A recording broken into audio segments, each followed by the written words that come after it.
He wanted the games to feel like a picnic compared to the practices. In many ways, they were. Temple's teams never got flustered. That's because everything up to the game had been so difficult. And I think that was the way John wanted it to be.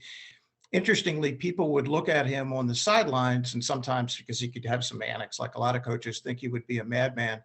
But I always talked to the referees, and I would always ask them, how was Coach Chaney? He said, the best guy they dealt with. And that's the guy who hurt him most closely, right?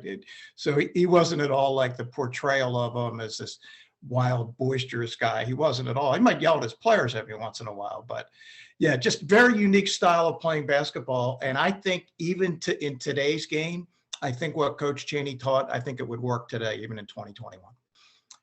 There was a method to everything John did. He was always looking at the end. He wasn't looking at the now. He wasn't looking at the beginning. He was thinking, all right, where's everybody going to be? Where are my players going to be in 5 years, 10 years, or in 4 years?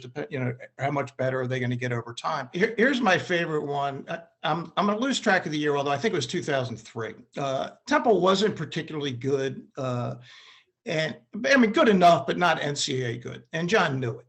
So the last game of the year, they're playing at Xavier with David West, who was a National Player of the Year.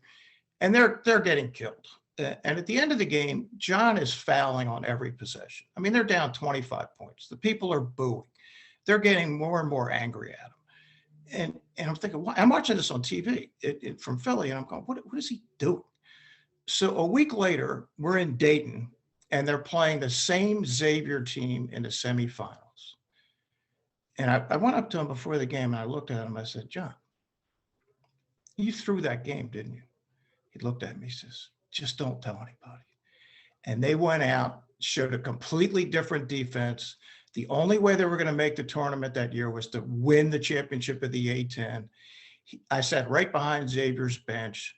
Their coaches didn't have a clue what was going on. They were still angry about what had happened the previous weekend.